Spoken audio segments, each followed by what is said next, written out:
Hello, everybody, and welcome to City Lights Live, the virtual expression of the City Lights events calendar. I am your host, Peter Maravellis, and tonight's event is being brought to you by City Lights in conjunction with the Undisciplining the Field series at the San Francisco Poetry Center at San Francisco State University. City Lights is delighted to welcome Alexis Pauline Gumbs in conversation with Tonya M. Foster. We are celebrating the publication of the new book, Survival is a Promise, The Eternal Life of Audre Lorde by Alexis Pauline Gumbs, published by Farrar, Straus, and Giroux. Before we begin, I would like to acknowledge that we are beaming to you from the unceded ancestral homelands of the Ramaytush Ohlone peoples, also known as the San Francisco Bay Area. We would like to take this moment to offer respect to those who have come before us as stewards of the land. As our country stands on a great ecological and sociopolitical precipice, potentially poised upon multiple catastrophes, we can learn a great deal from Audre Lorde's understanding of the concept of survival. Much has been explored regarding her poetics of liberation, her intersectional feminism, the brilliance of the craft of her writing. Yet there is another area of her life that we can also greatly benefit from. Audre Lorde's deep engagement with the natural world offers the reader a guide on how to exist and survive, how to be, quote unquote, of the earth, so to speak, on a planet that is in a constant state of flux. Alexis Pauline Gumbs offers us in her innovative new biography of Audre Lorde a deeply researched work that explores the depths of Lorde's manuscript archives, illuminating Audre Lorde's life and work as never before, and offering a new generation a fresh look at this venerable and very, very important writer. Alexis Pauline Gumbs is the award-winning author of several works of poetry and of the book Undrowned, Black Feminism Lessons from Marine Animals, which won the Whiting Writers Award in 2022. She is the winner of the Wyndham Campbell Prize for her poetry. Her texts on Black feminism, mothering, futurism, and imagination are currently in use in classrooms across the country. Her work is also utilized in environmental strategy sessions, Afrofuturist after-school programs, contemporary art museums, community healing spaces, and much, much more. She makes her home in Durham, North Carolina. Joining her tonight in conversation will be Tonya M. Foster. Professor Foster is a poet, essayist, and Black feminist scholar. She is the author of A Swarm of Bees in High Court, also the bilingual chapbook La Grammaire des Os, and the book Thingifications, Mathematics of Chaos, which is forthcoming from Ugly Duckling Press. She is the co-editor of Third Mind, Teaching Creative Writing Through Visual Art, as well as co-editor of the forthcoming 2-volume compendium, Umbra Galaxy, Umbra Reader, from Wesleyan University Press. Professor Foster is the recipient of the 2023 C.D. Wright Award in Poetry from the Foundation for Contemporary Arts, a Creative Capital awardee, as well as a Radcliffe Fellow.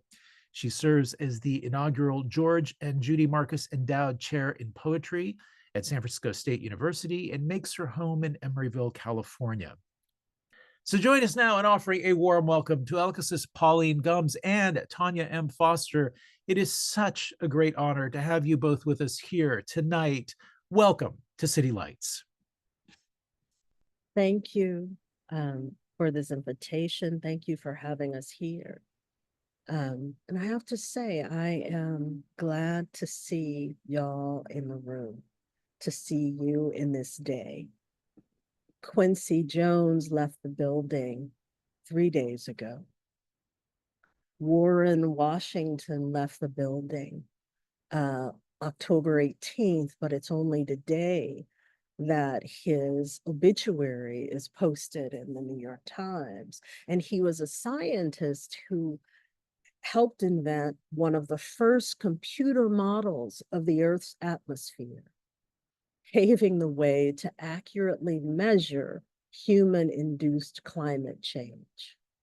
He was 88 years old. So let me again say, I'm glad that this day finds you in it, and that I hope the many days after this day, find you in the it of them as well. The polyphonic swing and shift of heartbeat, beaten heart beating nonetheless. So I tell you just a brief bit on Disciplining the Fields is a reading series in which that's really about relationships, and that my hope is to demystify, certainly for students, for other artists, but the practice of creation, to talk about writers, to think about writers, artists, at some point scientists, in conversation, and in community and in collaboration. So it's perfect for us and amazing for us that Alexis Pauline Gumbs is here, someone whose body of work is in conversation with long traditions of Black feminists, thinkers and artists and makers. And so it's also perfect timing that we are talking about survival is a promise, for a lot of reasons, and I hope we'll get into some of those. But I just want to say welcome to all of you, and welcome, Alexis, and ask you, I mean, basic question. How are you? Where are you today in the after of things? Thank you so much. I'm so grateful to be here. I'm so grateful to all of you for showing up, especially grateful to you, Dr. Tonya M. Foster, for the space that you're holding. Sharon Bridgeforth writes, when your heart is drab and your mind is out of sorts, turn to the poets. Let their open hearts tend yours. And so there really is no place that I would rather be than here with you all, but especially in your care of a poet who I admire so much, a steward of the poetic practice and tradition, such as yourself. It's so grounding, and yeah, it's a real honor to be with you, and honestly, just a gift to have had something to look forward to inside of this day. I'm so grateful, and I'm glad that all of you who are here have made that same decision with your own poet hearts and the poet part of each of you, whether you identify as poets or not. Yeah, this is where I am. So I'm here in Durham, North Carolina, a state that elected a white male Democrat to be our governor, while at the same time choosing against a Black woman president in the same party, right? So this is where I live. I live between two neighbors that have a different yard sign than we have, and I live one block from Earthseed, our Octavia Butler-inspired land collective and farm, where we just had a fire ceremony of reminding ourselves of our love for Blackness, the unknown, the uncertain, and our relationship to our fear as a teacher. So I'm really grateful to be part of this community. I mean, my day, I posted this online, but I woke up in the middle of the night and I really thought that the house was on fire. Like, I really thought I smelled fire. And I really did run around the house making sure I didn't leave any appliances on. And I now understand that was a different energy that my body was responding to, or a different truth, right? That I was responding to go from that state of panic to the intentional circle around a fire with people who I love and trust and get to build community with long term and get to be in relationship with other species, especially plant species, together long term. Yeah, it reminds me what a day can be and what the same image that fire can be in the poem of our continued reach towards each other, even on the scale of one day. No, that's beautiful and amazing for a lot of reasons. Of course, I think of the fire next time and the fire this time. Oddly, for me, a few days ago, I also sat up in a certain panic. And it wasn't the smell of fire, and it wasn't even quite a panic, because I have to admit, the first time around, I thought this person would win. And my friends called me contrarian and all kinds of other things. And I kept thinking, what don't you know about the history of the nation that you don't see this as possible? And so I sat up a few days ago and I began cleaning at 3 o'clock in the morning. And I could feel a certain kind of anger welling up. And I thought, okay, what are you going to do with this? And so this morning, when I woke up, and I'd gone to bed relatively early, I began writing. And I thought, okay, this is a fire, right? This is a different kind of fire. And that there's the, it reminded me of the first time it happened. I was with Marcella Duran, brilliant poet, and Tina Darg in France. And the announcement was made. And Tina and Marcella were deeply panicked and anxious. And all I could think of was this tiny bit of land in Louisiana that in 1880, when I began, I didn't begin researching then, but I found in the census records, although I feel that old at times. We time travel too. Yeah. We do. We have to. That's how we stay alive. Yeah. I found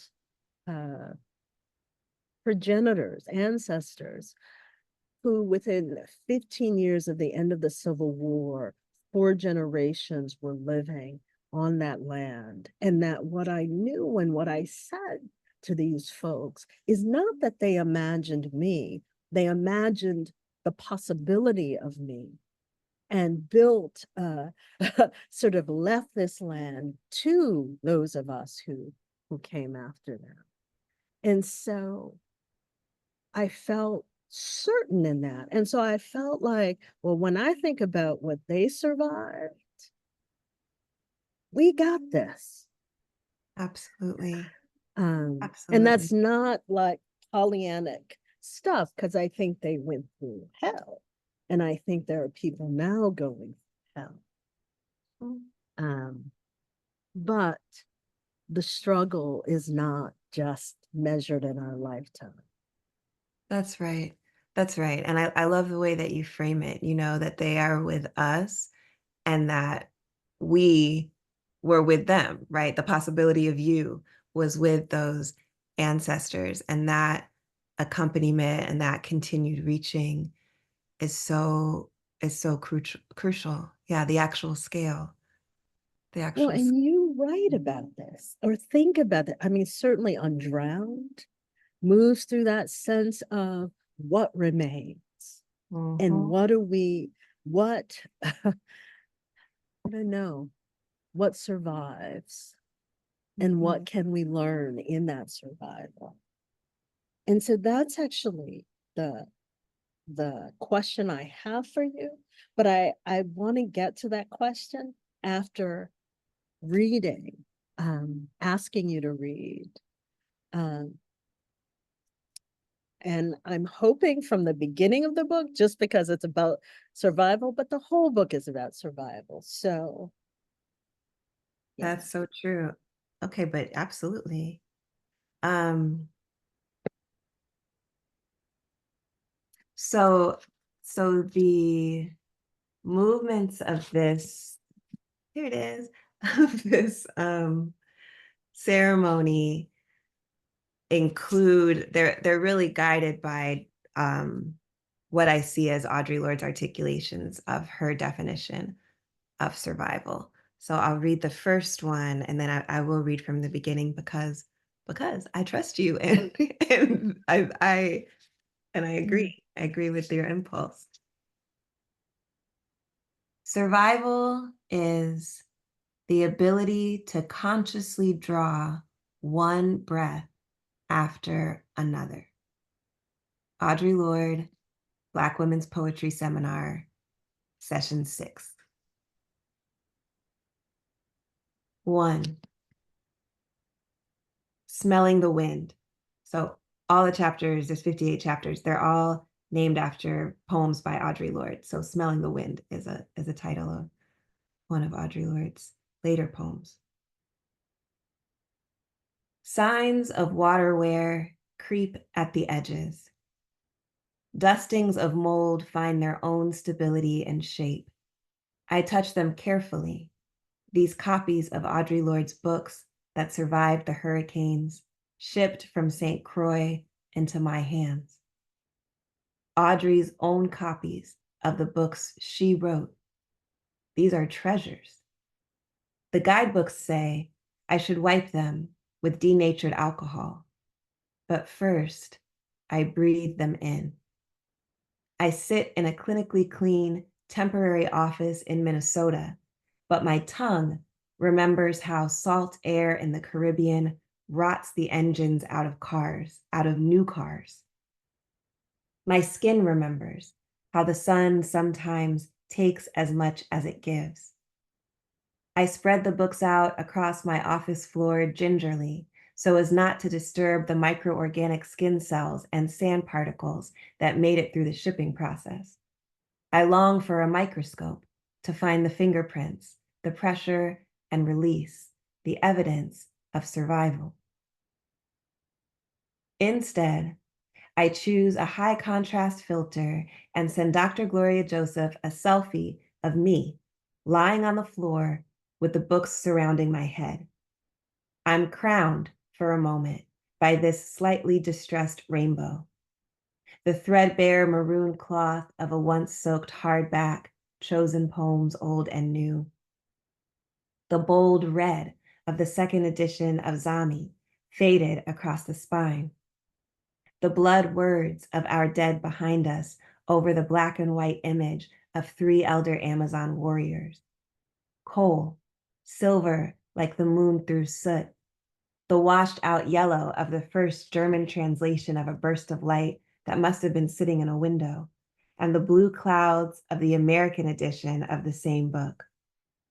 The black of Hugo, Hell Under God's Orders, flecked with a light show spiral of dashes. The beige of an uncorrected proof of undersong that has known both floodwater and sun. The creased sky blue, or is that Caribbean sea blue, of Sister Outsider. The gray scale of 3 copies of Cable to Rage with Audre's face on the cover, folded into Staples' now sienna with rust. From the best angle my wrist can manage, it looks like Audre is looking back at me, skeptical in triplicate through her black, thick-framed glasses. How did you do it? I whisper, reluctant to get up off the floor. How did you survive? I think I'll stop there for now. It's beautiful and beautiful question, right? How do we survive?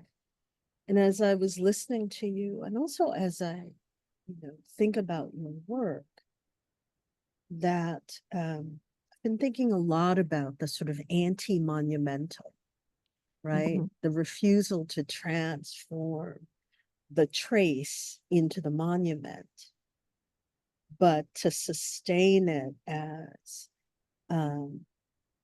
a kind of living and dynamic example. And so I'd love to hear your thoughts on that and how Audre, for you, as a writer and the host of other writers that you've thought through, and Hortense Spillers, others, how do they remain living and their Mm. thinking remain living and dynamic and not only transformative, but transforming Mm. in context? And do they? Yeah. I mean, I love that. I love that idea of the anti-monumental. Um, I feel like I actually have a lot to say about that, but the image that comes to me first is just Audre Lorde picking up stones off the ground, and polishing them in her kitchen in her stone polishing machine, right? That like really the rocks that she finds in her path Mhm, are all so sacred, right? Because why?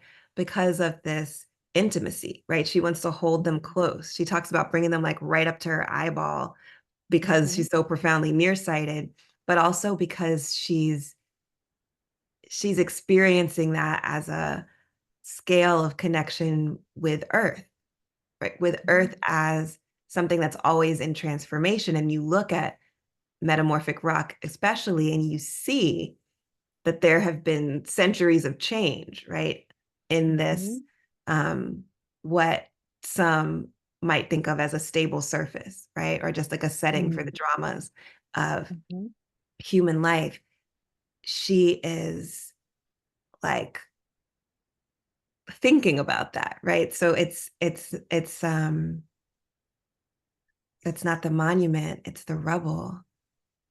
And mm, this is really present for me because I just finished a fellowship with the Monument Lab, which is a amazing organization. But I feel like I was, you talked about being seen as contrarian. They were like, okay, so everybody's doing, these monumental projects and incredible work to, lift up forgotten stories. And I was like, following Audre Lorde, I'm interested in hurricanes, and hurricanes are the anti-monument, right? I mean, hurricanes are what actually destroys everything that we build. Um, with increasing velocity and with increasing frequency. mhm, And this is what Audre Lorde talked about in her Hugo letter of generators and survivals. She specifically said, we build as if what we build will last for 1,000 years, but wind is our teacher, right? And she understood the hurricane. She deeply identified with the hurricane. She understood that as a lesson in humility that could potentially bring us back into, well, we're in it, right? We're in a mhm, transformative relationship with the planet, whether we are in denial about it or not, right? But could bring us into the integrity of mhm, acting accordingly. So it's like the idea of the monument is so fragile, especially if it serves as a distraction for, I mean, mhm, it's memorial, right? Like a monument mhm, is a memorial. It's to, it's for memory. Um, mhm. but Audre Lorde is teaching like what we really need to remember is where the heck we are right now and what's going on, and that we're part of this ongoing change, right? Right. Um, for those of us who live at the shoreline, right? Hmm. Is how she starts what I think is her most remembered poem, A Litany for Survival. Would you want to read that? Share that for Sure. those who don't know. I can pull it up. Oh, well, I have, I haven't. I know. I mean, I never am far away from, that's why you could see it's like totally falling apart. This is my same copy of the collected poems of Audre Lorde that I got when I was 14 at Karis Books, the feminist bookstore in my community in Atlanta, which I just got to be a part of their 50th anniversary celebration this past Saturday. And that's where I first learned about Audre Lorde. So yes, so we'll go here to the Black Unicorn section. It's a beautiful poem. And it's I part almost of, feel as though we all need to be writing a litany for survival. yeah. Right? As an ongoing practice. Yeah. Well, I mean, that's also something else that Audre Lorde talked about because when she read this poem, A Litany for Survival, and I was talking about bicentennial poem number 21 million this morning on Instagram. Mm-hmm.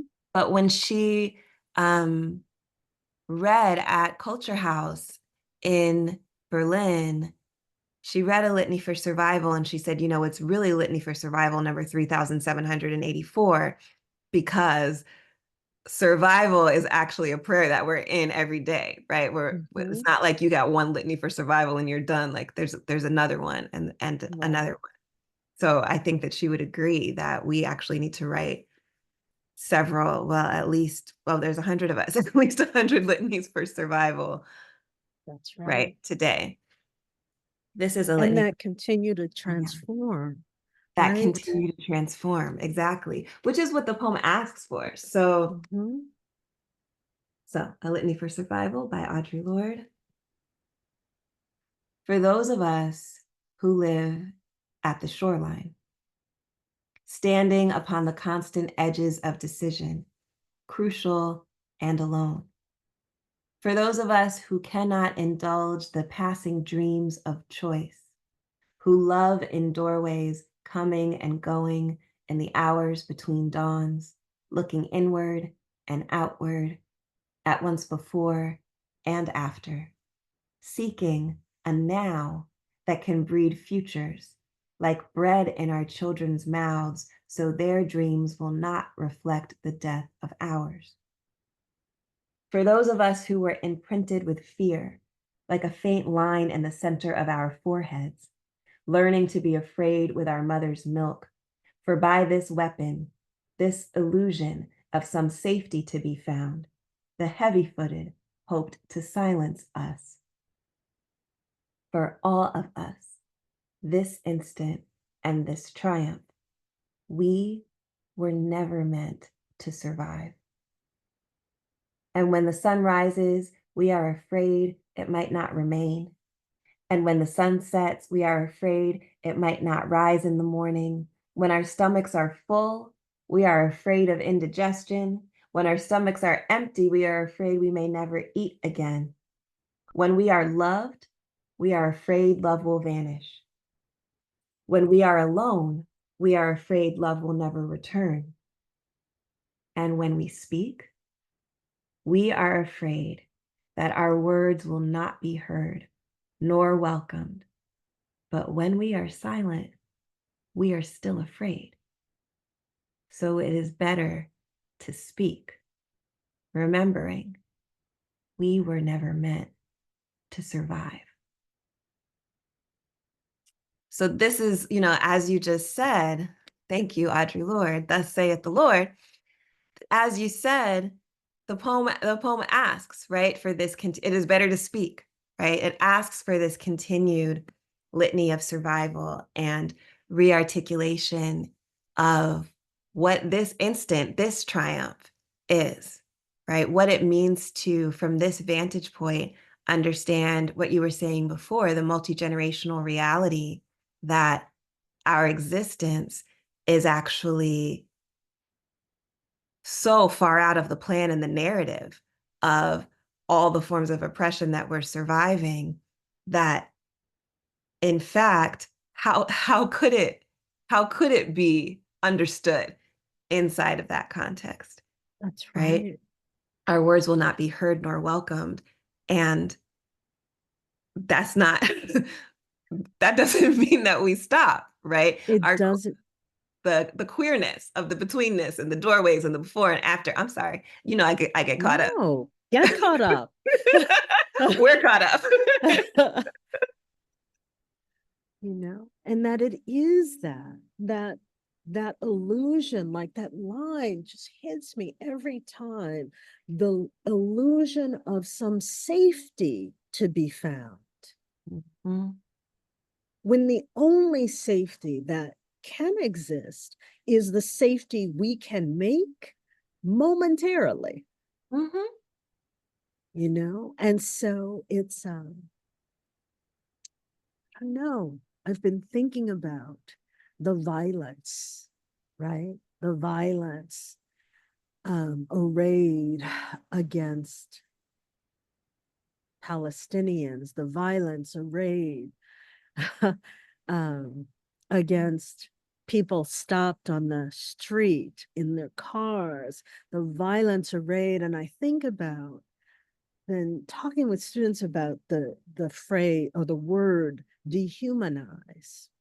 And I think of that, the impossibility of dehumanization, and that the rage ensues precisely because there is no getting rid of the beingness of the beings. And so the violence and the modes of violence morph to try to say, you are no longer, I don't recognize you as being, and yet there's no way to erase it. Mm-hmm. Mm-hmm. That's right. And, Audre Lorde, as a theorist of survival, a theorist of earth, a theorist of silence, right? By this illusion of some safety to be found, the heavy-footed hope to silence us, right?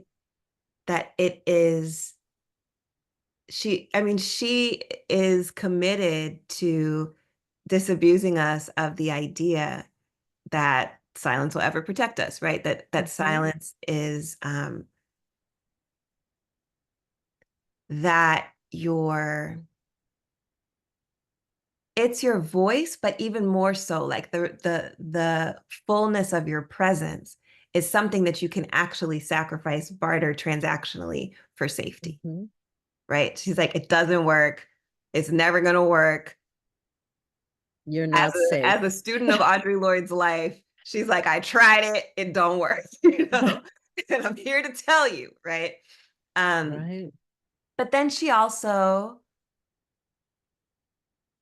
has a poem where she talks about our labor has become more important than our silence, right? To clarify that it's not just about speaking out loud, really to understand a system inside of which our work to reproduce all of these systems, which could not exist without our reproduction of them, then becomes more important than what we say we believe. Right? Wow. This is very important. As it's part of my motivation. I'm just like, keep reading Audre Lorde, because it's like there's more, and there is more. Like, it has been so many decades I've been reading this. There is always more.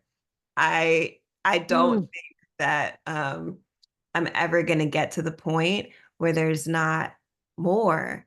And yet, absolutely crucial for this instant, this triumph. I am amazed by the way that Audre Lorde's poetry meets me exactly where I am, no matter where I am.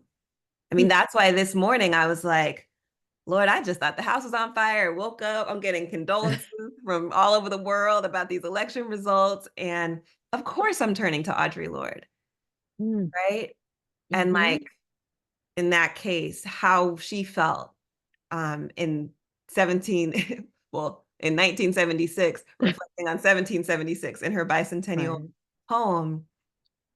And it's not with, I mean, she does have some answers from her life experience, but it's really, like she says in her poem Black Studies, Mother, soon we will not need you, only your memory teaching us questions, right? I feel like that's what happens to me every time I read any of Audre Lorde's poems.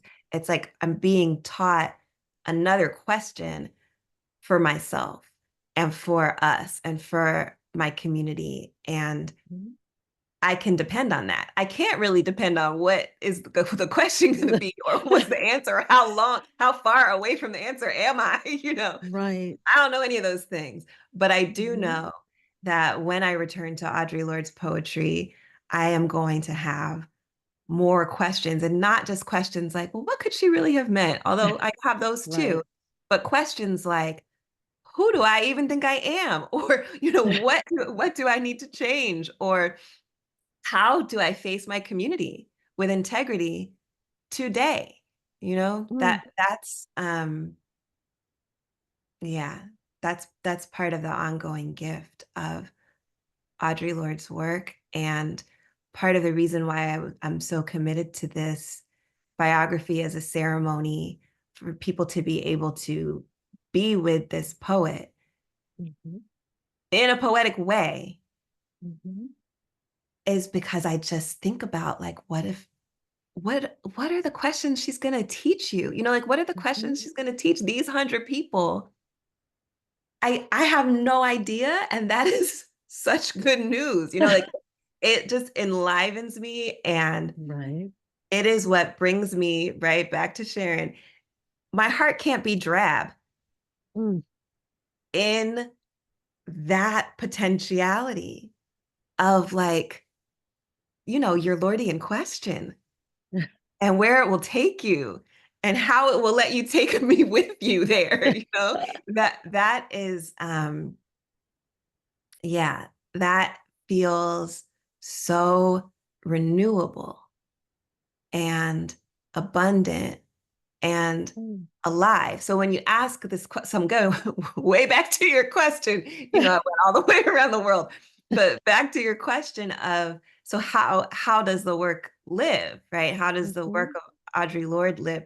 I mean, thank goodness Hortense Spiller, Sylvia Wynter, M. Jackie Alexander, who I've written in book length works in conversation with, they indeed live and continue to live and continue to write and teach and think and share and teach me. And I'm so grateful for that.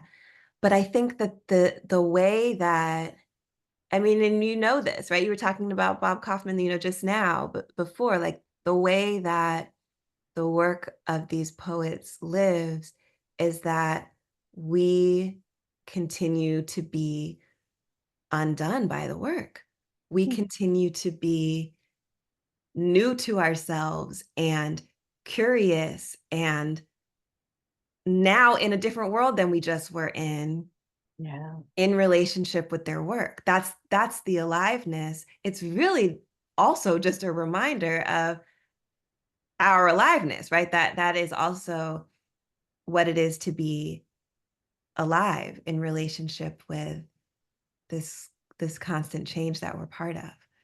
That's right. And I mean, that's so beautiful. And that we're in constant relation with others even if they're not next to us, that we Mhm. cannot pretend we're not all within the same circulatory system. Right. I love that description of the work as alive because of the questions. It presses you to ask, Mhm. and that it changes depending on when and where and how you are. Mhm. It's really beautiful. Um, I I wonder, this is amazing. So we will be hosting a Q&A, I see in the chat, which my students in the audience know it's really difficult for me to keep track of the chat and and talk to people. um, but Alexis, is there any place, sort of remark or something you'd like to say before we turn to the questions, before we open it for questions? Well, as I just said, I live for the questions, but I will say, I love that you're also bringing your pedagogy in, and the way that you cultivate poetry and the way that you train people to be with poetry, their own poetry, the poetry of being. And I really feel like that's so much in communion with, and of course also in the legacy of Audre Lorde's pedagogy, which was really important to her, right? I mean, and Mhm. one of the best places that I think she writes, actually, I think the very best place she writes about it is in the poem Black Studies. But there's also a talk she gave, poet as teacher, teacher Mhm. as something else, maybe also poet. But she was talking about how this is the same process. It's in the it's it's in the I Am Your Sister, the collection of writings that Beverly Guy Sheftall, Janetta Cole, and Rudolph Bird collected. But she's talking about exactly this, right? That what she teaches, of course, shifts depending on what day it is. A lot of educators today I saw being like, what do I bring my students? And what is everyone else Mhm. bringing their students? And what does it mean to face our students, and indeed face our own intellectual intergenerationality on this day? And when Audre Lorde says, what I teach is different the day of the police murder of an Mm. unarmed Black child, Yes. right? Yes. And for her to say that, it's not a small thing for her to say that, especially because when she said that, she was teaching at John Jay College of Criminal Justice to Mhm. classrooms full of police officers. That's right. And yes, so I just bringing the pedagogy in, which is to say that I believe that Audre Lorde really wanted to keep teaching us, right? And understood her poetry as a technology, but also as a set of artifacts, so Mhm. that teaching would continue. I think that's what she meant in Mm. that later interview when she said, "My words will be there." Mhm. And yeah, I just wanted to add that note. But yeah, I'm excited for the Yeah, question. this is really fantastic, because it also gets to the sense of which art is necessary. That the question of what is good is imagines that good sort of hovers over here beyond the necessary, Right. and that's the lie that keeps us committed to sort of formal strategies that aren't necessarily necessary for not just expression, but exploration, and for different ways of being in relation to each other, in our bodies, in a moment. Yeah. Absolutely. Yeah. And Audre Lorde was really um passionate about that. Like she was like, that's not even poetry. Like if it's not, That's it. if it's not doing something on every level, She was like, that's not what I mean when I say poetry. And that's the way she taught. You know, she was like, great Right. ideas, but like, Where's the heart? Where's yeah, the meat? Mhm. what is, how is it actually living in the other person's body, mind, spirit all at the same time?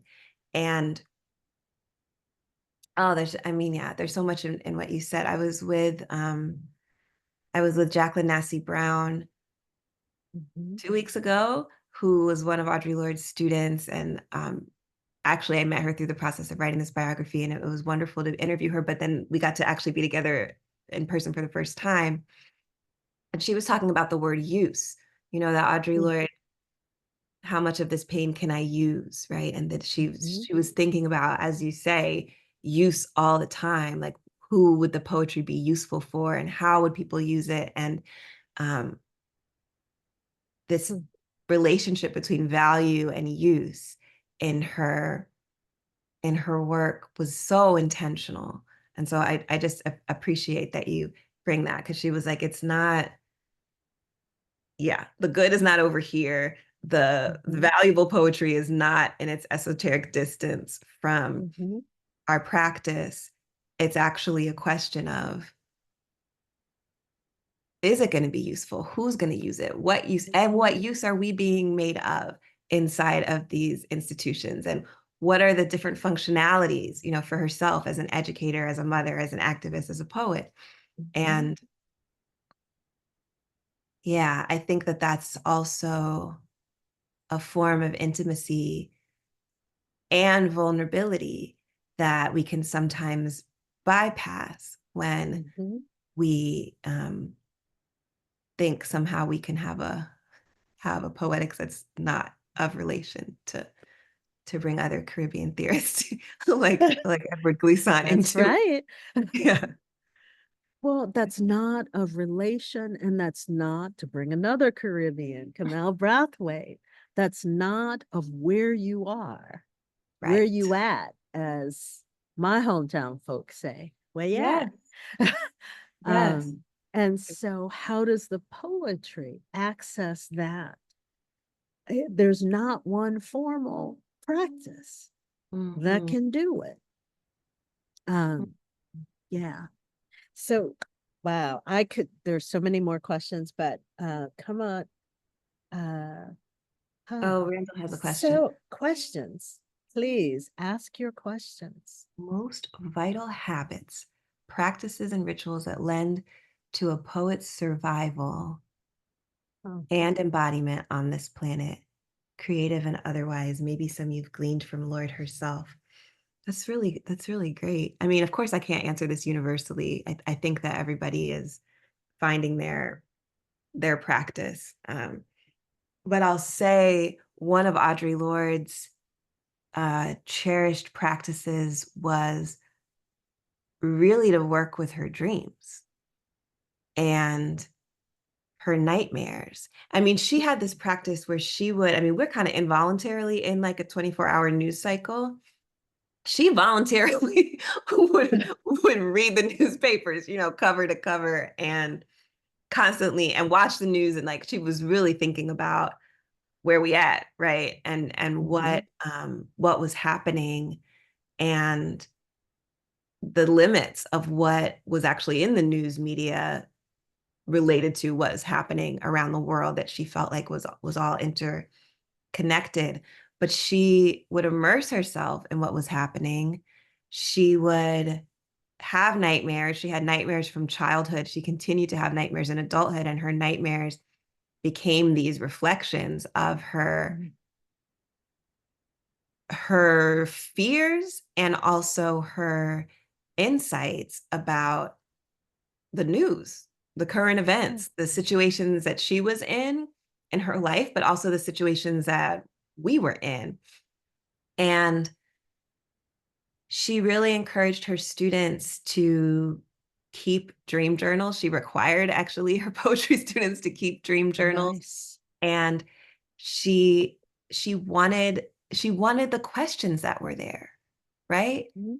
You know, even in like the bizarro imagery that can sometimes be there in dreams, like what is the lesson? What is this teaching? What is this teaching me? And so I don't know if that's the most vital practice. I would say probably drinking water is an even more vital practice, which I'm also very committed to. But what it occurs to me to offer is to pay attention, pay attention to those dreams, especially what was most disturbing and confusing to her. She really wanted to have a place to stay with it and sit with it. And that was part of what her poetic practice was. And that is a practice of attention, like following our geometries of attention, right? And that to me is also a generosity of refusing to turn away, right? Yeah. Especially when we live in a moment where we can turn off the TV, not read the news, and distract ourselves, right? And what if caring is about attention and attending, and that love is attention? Yeah. I love Okay. that geometries of our attention. Yeah. That is Joan Ritalik, the brilliant Joan Ritalik. Yeah. Oh, thank you. We have another question. Practical cue. If our labor is necessary to the reproduction of these oppressive systems, in this contemporary world where so much of the commons, cultural, economic, have been enclosed, how in this world does one withdraw that labor and survive? How do we choose which institutions we can participate in? And I just want to add, I think like this question, this is a question I typed in the chat in the sense of saying, how do we opt out of this? But I also think this question speaks to your choices. I think of Nurbesi Phillip describing herself as an unembedded poet. So how do we withdraw our labor and survive if we don't have trust funds or win the lottery? Right. Yeah, I mean, great question. I feel like that's a question of my life. I think that I look to Audre Lorde. Audre Lorde made this decision to live with cancer, to live well with cancer, and to totally disobey all of the medical advice that she got within the dominant cancer system of the United States. And she withdrew in a particular way, right? She was like, I am leaving academia. I'm leaving my job. This is an institution she'd been in her whole life. From high school, she'd been part of the City University of New York. Yeah. And she changed it for the better. She definitely did. Right? She definitely did. And I feel like Hunter College should actually be named School of Our Lord. That's another mission and campaign, because Thomas Hunter was so racist and didn't even believe that Black people could be educated. Anyway, so she left CUNY. She left New York. Right. She left the mainland US. She said, I got to be in a majority Black space. I got to be at the meeting point of Atlantic and Caribbean oceans. I got to actually eat food that isn't poisonous to me because I'm dedicated to supporting my immune system. And my immune system means multiple things, right? That there are layers of her immune system that she understood. She's like, I got to visualize at the cellular level of my body a liberation struggle that's happening. This is my teacher, right? I mean, and it doesn't have to be the case that it is a life-threatening, in many cases, terminal illness, that inspires us to absolutely orient our lives towards Yes. their most life-giving form. Now, Audre Lorde, I mean, they were giving our poet like months to live. Yeah. And she lived 12 more years. She was like, no, but my assignment. And I have to do this transnationally. Mm-hmm. I have to be with women all over the world. I have to like this is my assignment. Right. And I don't know. I mean, I don't know if assignment resonates with me. Now, I don't know if that's like a holdover from my colonizing education. I say but go with assignment, but because I I think that it's not the job. It's not the exactly punch clock. It's like imagining an expansiveness where the personal is not just political, it's environmental and ecological. exactly. So purpose, Right. right? So our Mhm. assignments in the way that I'm talking about it, they exceed certainly any job and position, but they also exceed any single institution, Yes. right? And it's continuing for myself, continuing to ask the question, what is my assignment? Another way of saying it is, what is love asking me to do? Mhm. And understanding that everything else that exists, right? The decisions that I make, right? I talked about Audre Lorde making decisions about where does she live? Who was she around? What was she eating? Where was she working, not working? What were her priorities, right? Mhm. All of those in the service of her assignment, what she understood her assignment to be. And she had an early sense of her assignment as a multi-generational assignment. Right. And I think that that does not mean that any of us, Audre Lorde included, are not complicit in the maintenance and reproduction of particular institutions and systems. Absolutely, Audre Lorde's labor for so many years reproduced multiple branches of City University of New York, right? To this day, they're making money off Audre Lorde, right? That's Which is right. another reason why they should rename the thing. But anyway, that's so I don't think that Hmm. there's like a clean answer to this. That's like, well, if you do this, you're not at all complicit. You know, like I don't work for a university, and that's a particular reclamation of my labor. That is absolutely what my clarity about my assignment requires. And I'm still reproducing those spaces because the people are teaching my books in the classes and the things are as interconnected and interlocking as our teachers told us they were. However, there is what we teach ourselves by understanding our assignment on intergenerational and communal terms, right? These relational terms that have to do with this is what I do because of the love that brought me here and the love that I have for you. Mm-hmm.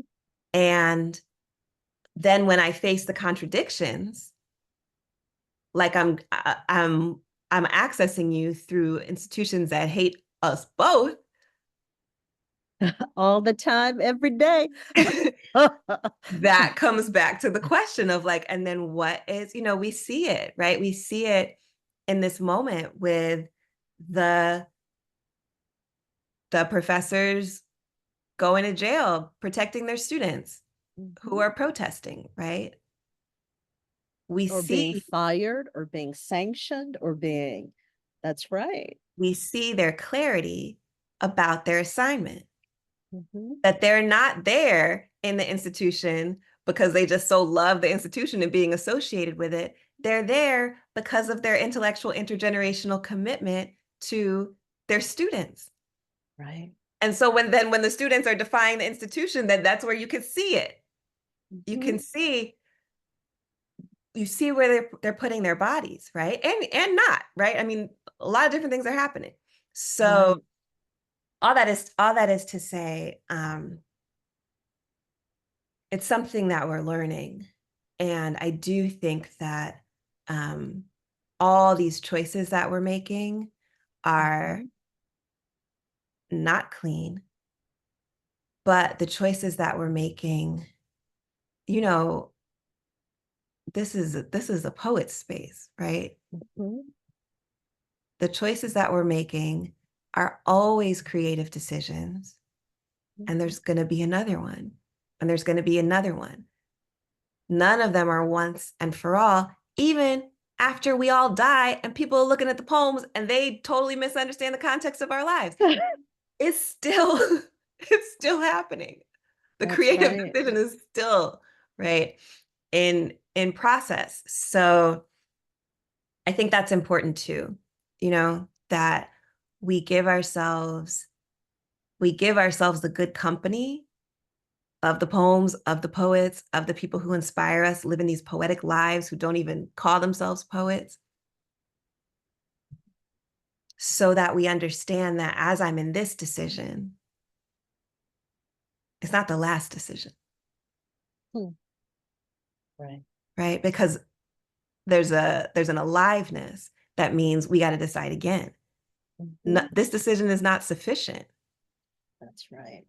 It is though, this instant and this triumph, right? So it's all of those things. But I think we're it's such also an important deciding question without knowing. I mean, this is That's such a true. I'm so excited Yeah. about this, because it's also, we're deciding without knowing definitively where it will land. That's right. And that's a commitment to life. Mm-hmm. That's a daily commitment to the active living and active loving. Yes. Absolutely. That's the faith, right? That's the faith that we practice. And that is what takes our assignment out of the transactional. And that is why the question, how do you do this and survive? It's really important for me to respond to that with a Lordean definition of survival, in which survival does not mean subsistence. Survival is not about a capitalist idea of making a living. What Audre Lorde says is that if we really do what we're here to do with the most integrity we can possibly do it with, it rings beyond our existence. That's what she means by survival. She doesn't mean longevity. She doesn't mean who do you got to step on to make sure you're still here. She doesn't mean having the most toys. Definitely doesn't mean having the most toys. It doesn't even necessarily mean your name being remembered, although, you know, I'm a champion for Audre Lorde's name being remembered. Really. That's not what she meant. Right. It's vibrational, what she's talking about. It's a depth of participation that she's talking about as a planet. Right. So it could mean that an answer to that question would be to actually reclaim that, to actually prioritize and focus on the integrity of that purpose, that assignment is actually the only way to survival. That's right. That's beautiful. And to focus on that personally, but also to focus on that in terms of building community, so that we do the sort of work of movement, which is somehow producing, advocating for the most good for the greatest number of people. Yes. Right. Yeah. Across the planet, so that we operate non-nationally, not internationally, but non-nationally. It's a sort of disintegration of the national limitations that are meant to impose on what it is to be whoever it is we are. That's right. That's right. I mean, Audre Lorde was really committed to that. Mhm. She was committed to this majority. Like she was like, I'm part of the world's majority, Mhm. and I want to be in relationship in that way. And she was also profoundly, she understood proximity to power in Mhm. in all of its different ways as a form of accountability, Mhm. right? And Yes. she was asking us, and she was asking herself, especially during the US invasion of Grenada, she was asking herself, what is the power that I have Yes. that I am not using in the service of those I'm in Mhm. solidarity with, Right. because I'm afraid, Of what it will cost me. yes, of what it will cost me, but also afraid of being honest about my proximity to forms of power that are also hurting me, Well, that's right. right? The blue passport means a The blue lot. passport, right? What did it mean for Audre Lorde to say, I'm a Black feminist in Mhm. solidarity with Black people around the world who are oppressed by US imperialism? But I don't want to say that I'm American. It just tastes terrible. Like, you know, it's like Now, see, I gotta say, I do say that when I talk about, yes. and so did she, because it was a valence of accountability, right? When Mhm. she and Gloria Joseph were writing to the German Chancellor Helmut Kohl about the neo-fascism, the neo-Nazism that Afro-German women were experiencing and telling them about, she was like, we are American professors. We are, you know, she brought out all We the see things. this. We are all going the to travel all over the cards. world talking about how Germany didn't learn anything, anything, because they're reproducing this Nazism today, right? Mm. So I think that that's, I want to add that in because Mhm. I think that the grief, you know, the rage, the more you understand the impact, for example, of US imperialism, which is an important example, the less you want to admit you have anything to do with it. But as we And just yet we said, do. Mhm. we reproduce it, Yeah. and it can't actually exist without us, and it doesn't actually exist outside of us. Mm-mm. So we're in the transformation.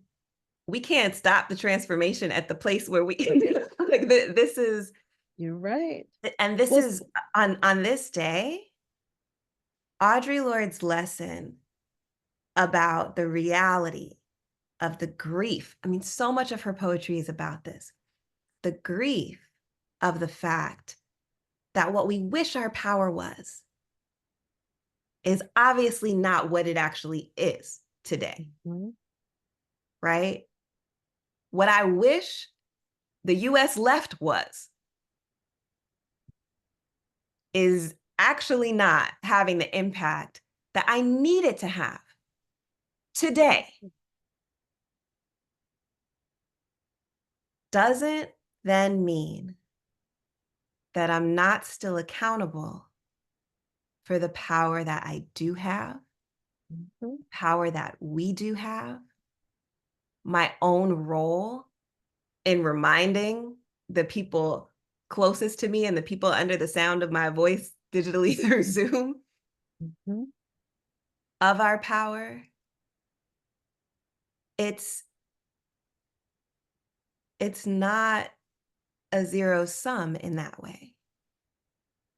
And our grief, it's not to repress it, it's not to ignore it, it's not to step over it.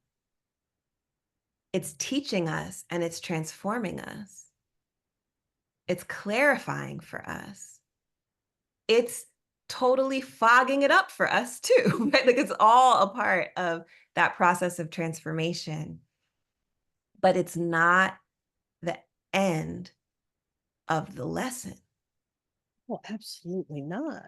I mean, it's also the space where we learn how to modify our strategies, right? And the recognition, what I love about what you described is her refusal to front for empire, right? Which is to go in and say, things are great. We're the greatest. What you're doing is great. But that it says instead, oh, this is janky. And as an American, I'm gonna tell you this is kind of funky. And so I'm gonna tell everybody else this is kind of funky. What are you gonna do about it?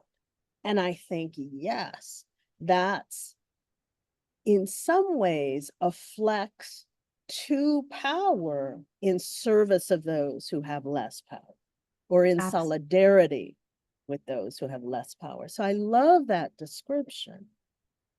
And spaces of greatest proximity, like to the National Endowment for the Arts, which had funded Audre Lorde, right? To the feminist at the Simone de Beauvoir conference, to the feminist intellectual community at City University of New York, which was at that time employer of Audre Lorde, right? I mean, I think that it's like the disidentification and the reality of our closest proximity, which can be our greatest impact at the same time. That I think is part of the genius of what Audre Lorde is still teaching us about power. And I think that's in stark contrast to a lot of things. Certainly what we just saw. And I think that it is, like for me, when I think about the non-national, or when I assert the idea of the non-national, I don't think it's a denial of the fact that there's something about having this blue passport that even in a status of secondary citizenship or provisional citizenship, that there's still a power in the blue passport. I hope I'll get airlifted out after we've bombed somebody, maybe. But that to imagine the non-national is to recognize, for me, to do what you've described Lorde doing. That in fact, my solidarities are not determined by linguistic boundaries, by national boundaries, by notions of status, by designations of first or third world, by class designations, but that actually it is about a relationship across modes of being in the world and with each other. You know, and that's, for me, that's the ideal space of thinking and trying to live in the world. And that I love the description of how Lorde is operating both as a citizen of the imperial nation and as a recognition, as a person who recognized the fiction of empire. Right. And that it's a fiction. Wow. Wait, now, are there more? This is. I know y'all stop typing questions. Okay, what can we remember that will surround us in oceans of history and potential? Okay, I don't see that question, but yay. From David. Yeah, I love that question too. What can we remember? I mean, that, right? That is itself just the beautiful question, right? That we're continuing to ask. And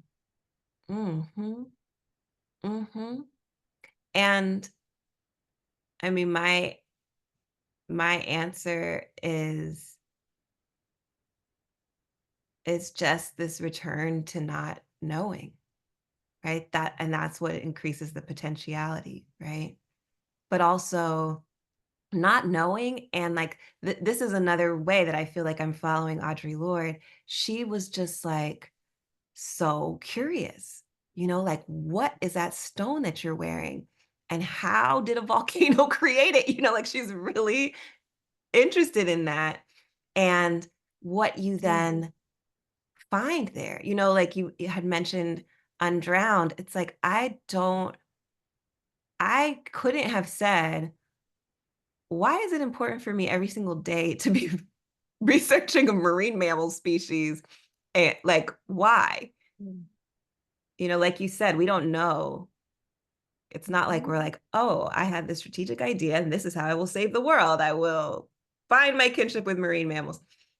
It's just that Mm. we are trusting our impulse in the unknown, and then asking ourselves the love question again and again and again inside of it.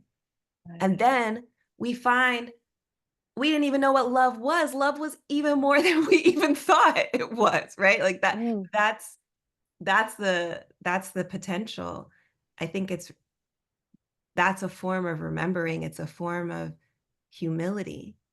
Like, I don't know what great news it is that like I think I know what love is. I'm so grateful I've experienced so much love. I obviously have great feelings of love for Audre Lorde and all of you, and I don't even know what love is. Mhm. I don't even know what love's going to teach me in what form, even as I'm in the process of like opening myself up to it. Right? Right. So, I think that is that's a great question to like greet every day with. Mm. What can I remember that will surround me in oceans of history and potential, and Mm. how? Right? For those of us who hold space, what can we remember? I love that. I love that because it celebrates that in that potential that we don't know, you know, how excited I am that I don't know.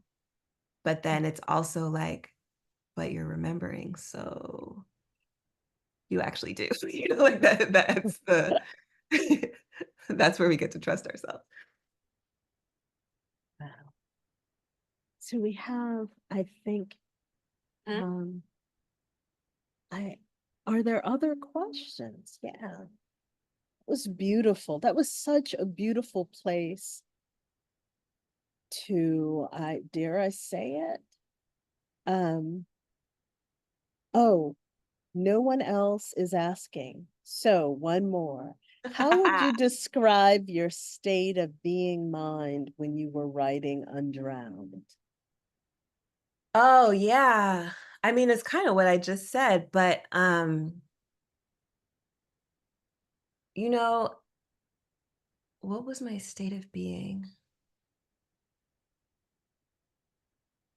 I mean, my impulse to really listen deeply to marine mammals definitely came out of a depth of grief that I was experiencing. And I felt like I was that's how I felt about my emotions, that it was like this ocean, but not this beautiful ocean of potentiality of the of the former question, but just like I was going to drown. Mm. And but I know it's possible to be in the ocean and not drown because this is what marine mammals do. And that's all I knew, really. So then my state of mind being, oh, I love that. Yeah, all the questioners are meeting up. My state of mind while I was actually writing every day was this profound curiosity. And it was almost like through following that curiosity, like, why does the Weddell seal sound like that? It really sounds like space invader movies. Like, why does it sound like that? Um, would meet up with a possibility of being curious about me and about us, that I didn't have when I started writing. Mm. So every day, right? And this is how I am. It's every day.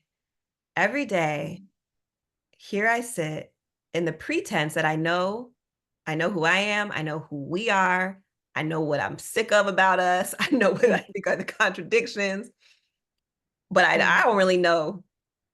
I'm about to learn something about the Weddell seal. And it's like through that, I realize, oh, I don't know who I am. I also don't know who we are.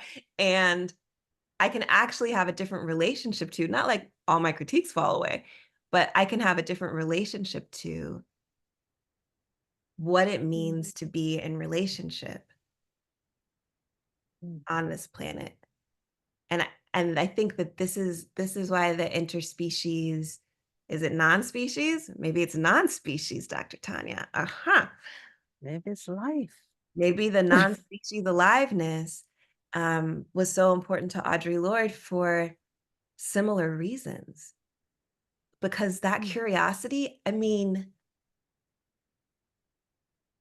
I don't even know how to explain, except I think you all are experiencing it yourself, to like, to be right. Like you were talking about, Dr. Tanya, to be right. Like we know this country's going to have a white supremacist president. Like however blatant they are, like however many times a person's been convicted of crimes, whatever, right? Yeah. It feels terrible to be right about something like that. But it is the it is the logical, like we've seen, so we know, right? And at the same time, so for Audre Lorde to say the United States is on the wrong side of every freedom struggle on planet Earth, and to be right again and again, she's still right. And at the same time, to be so curious about how we can relate to each other, about how we're already in relation, about what it is that the Afro-German feminists have to teach to the world, and what it would mean for that to actually happen. What would it mean for these folks to be with these folks? What would it mean for like to be I see it in James Baldwin too, to be so right in your cynicism, and yet to be so abundantly curious about this possibility of love every single day.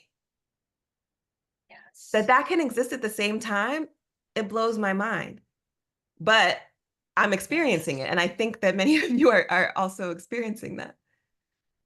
I think that's profound. I mean, it is to be profoundly present and alive to what is. Mm-hmm. To not actually have to exist within the fictions of what we're told it is, what we're conscripted in kind of acting as though it is, but to see it, I don't know. I think for me is actually, it's like being able to draw the outlines of the abyss so that I don't fall in. To be able to kind of walk in the dark and say, okay, so I know the abyss is this wide. So what's another way that I go, and how do I survive? Not how do I pretend it ain't what it is. I mean, I find Undrowned, all of the work really profound. And there's a way that I imagine the work with Jackie Alexander, with Hortense Spillers, that work made Undrowned possible. Absolutely, yes. And so that to me is also, it's so much about careful study. And it is what Hartman calls critical fabulation. It is saying, okay, how do I see what isn't there, it's by careful attention. Yeah. That's right. That's right. And it's all intimacy, you know, relation, Mhm. like you were saying. I mean, yeah, I think that all the work has made all the work possible, you know, and I don't think that I may have thought, and others may have thought, that all my research on Audre Lorde, the dissertation, the going and living in St. Croix with Gloria Joseph, the starting an Audre Lorde night school in my living, you know, all the things, however many articles, however many, you know, poetic installations, I really don't think I was qualified to write this depth of ceremony about Audre Lorde until I had written Undrowned. Mm. Wow. Because there was something I had to surrender to there. And there was something that I Mhm. had to understand about what I really mean by Black feminism Right. on an Mm. interspecies scale. That is what qualified me for the ceremony that was supposed to You happen created. in the way Mhm. that I was supposed to engage it, right? Again, inside of my assignment. I'm not saying nobody else can write a biography of Audre Lorde until they write about marine mammals. I'm just saying that That's your way. that is that piece of my assignment.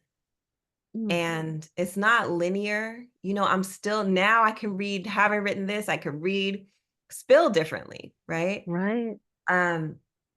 But I do think that it is this journey, you know. I think that there's certain ways that I need to surrender, get out of my own way, unlearn what I thought I Mhm. knew that make more possible, right? That ocean of potentiality that David spoke to. And it is rigorous. Yeah.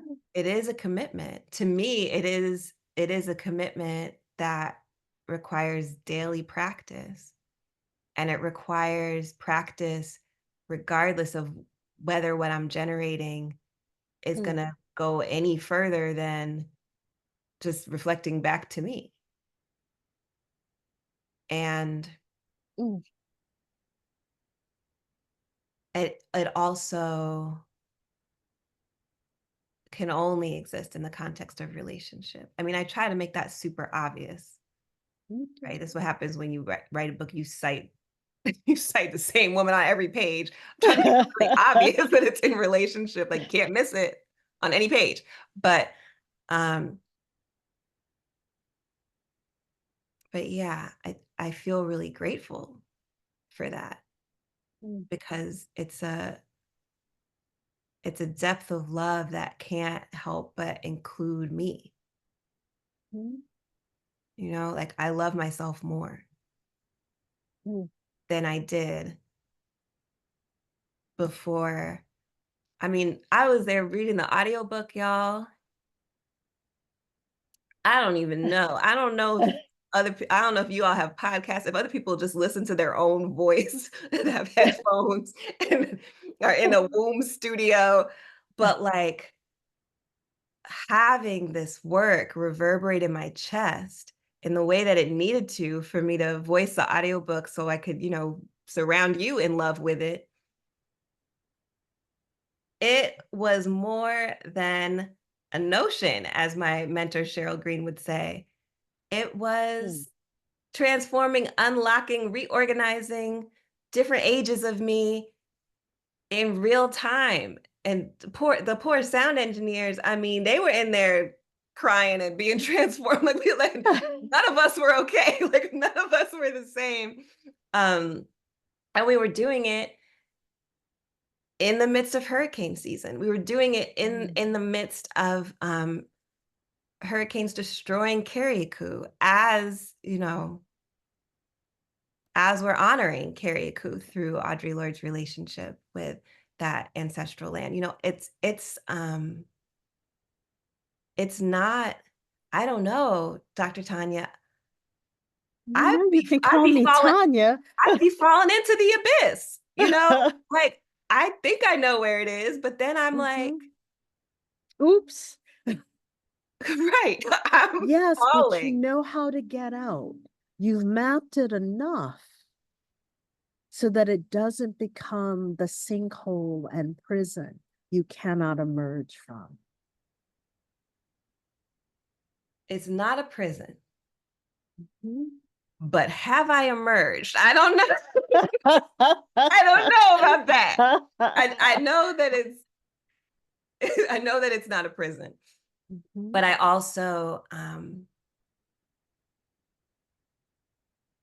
I don't think, I know what you're saying, right? I know what you're saying. And like I take so seriously, you know, like I obsessively research Audre Lorde, right? But it's just more wonder. And I don't know if my maps survive, right? I mean, I think maybe that's the other layer of the non-national that you're teaching me. It's yeah, there are different maps all the time. In language, in relation. I think this is what people mean when they say, if I knew what it would take to do it, I wouldn't have done it. You stay home. I'm glad that I am doing this, obviously, but I have an elder who, like, you know, will look me in the face at milestone moments in my life and be like, "Are you ready to die?" You know, like the old, like the ego death, like the old version of yourself is gonna be demolished and destroyed. And I'm like, but that is real. Yeah, it is. That is real. And yes. it is, I don't know, it's not on terms that could be linearly described as consensual, because I did not know what it would take. But of course, that's the most rewarding part of it, right? That's what that's the aliveness in it. And I feel like I may be in the abyss with y'all.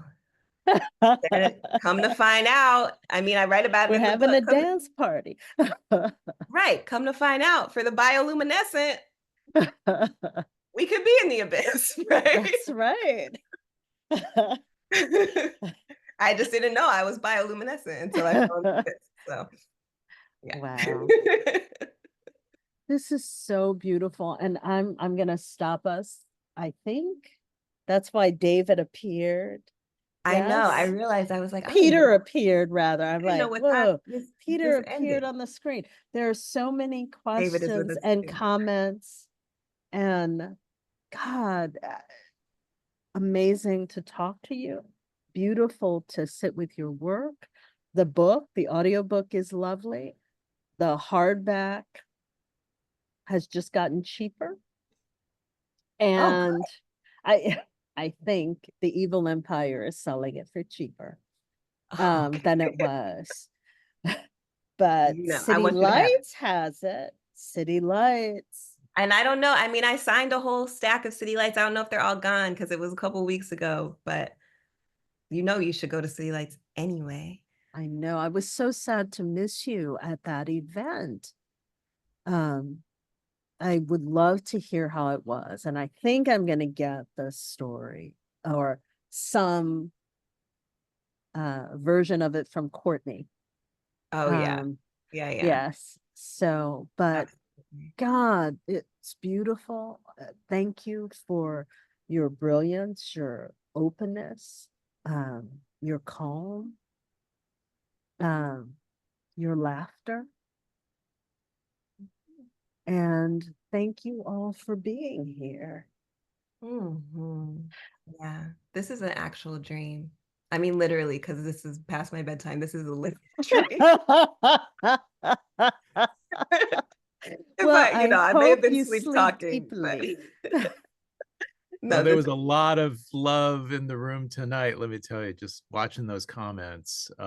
Really, thanks to both of you for gracing our halls. Much, much respect. And Alexis Pauline Gumbs, congratulations on this remarkable book and really magnificent contribution to Audre Lorde scholarship, but also really arrives to us at such an important time. So thank you so much. And then Professor Foster, thank you for doing the honors. Really grateful to You you for guys all can't that call you me do. Tonya. Okay, well, You Tonya, know, thank you. it's Go love Tonya and ahead. is my respect. name. It's love and respect.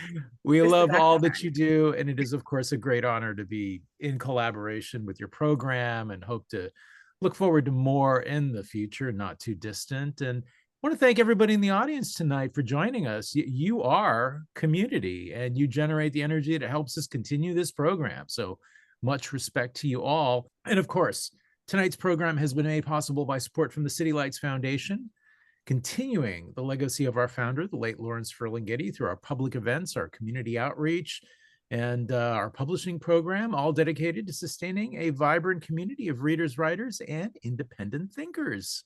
So goodbye, everyone. Take care. Hope to see you all again soon. I'm actually going Thank to you, give you the Peter. last words, Tonya and Professor Gumbs. Honestly, just thank you. Remember that survival is a promise, and that it also it sounds cheesy, but we actually do need each other to survive.